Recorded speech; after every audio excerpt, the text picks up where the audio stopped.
내가 점심 한 끼 먹으러 거제까지 갔겠습니까? 문재인 대통령이 지난 16일 오전 청와대 핵심 참모들과의 회의에서 꺼낸 말이다. 전날 삼성중공업에서 있었던 한 모잠비크 FLNG선 추락 명령식 관련 보도가 미흡했다는 지적에 이은 언급이었다.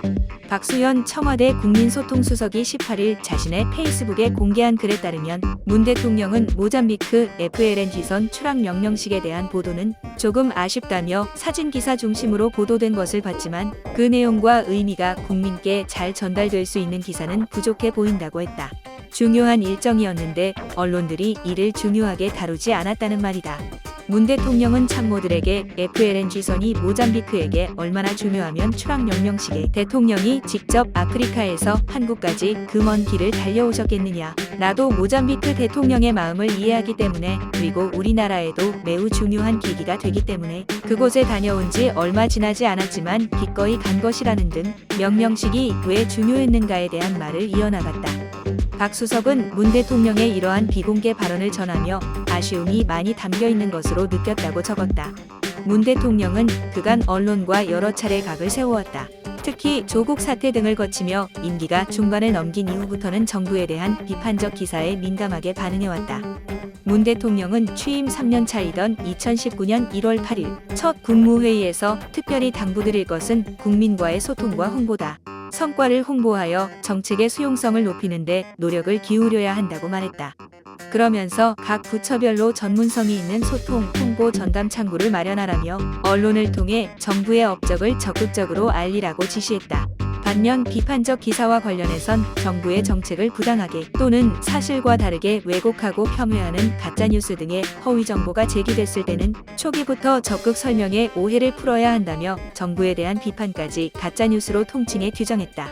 그런 뒤 가짜뉴스를 지속적으로 조직적으로 유통시키는 것에 대해서는 단호한 의지로 대처해야 한다고 했다.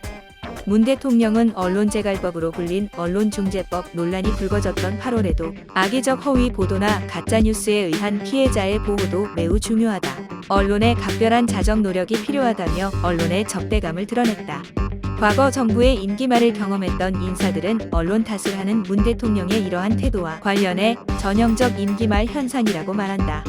이명박 정부 청와대에서 근무했던 이동관 전 홍보수석은 19일 중앙일보와의 통화에서 임기 말 청와대는 귀국산장에 비유될 정도로 외롭고 쓸쓸한 공간이라며 임기 초에는 사소한 것까지 모두 업적처럼 보도되지만 임기 말로 갈수록 비판적 지적에 이어 결국 대중의 관심에서 아예 멀어지는 것이 권력의 속성이라고 말했다. 실제 구글 트렌드를 통해 문 대통령에 대한 검색량을 분석해보면 이재명, 윤석열 등 여야의 대선 후보들에 비해 대중의 관심도가 크게 떨어진 것이 확인된다. 15일을 기준으로 한 문 대통령의 검색량 지표는 5포인트에 불과했다. 각각 19와 14포인트를 기록한 여야 후보들에 대한 검색량과 비교하면 차이가 난다. 지난 3개월간의 검색량 평균 지표는 문 대통령이 7포인트, 이 후보와 윤 후보는 각각 17포인트와 12포인트였다. 취임 직후였던 2017년 5월 문 대통령의 구글 트렌드 검색 지표는 100포인트였다. 이 전 수석은 21일 문 대통령이 국민과의 대화를 한다고 하는데 역대 어느 정부에서도 선거를 석 달 앞두고 이러한 대대적 행사를 했던 적이 없었다며 모든 대통령들은 임기 말에 국민들이 내 업적을 잘 몰라준다는 원망을 할 수밖에 없다는 점에서 행사의 취지는 충분히 이해되지만 국민들이 임기 말 대통령에게 듣고 싶은 말은 업적의 자랑이 아니라 5년간 국정 운영의 한계 등에 대한 솔직한 인정이라는 점을 인식해야 한다고 말했다.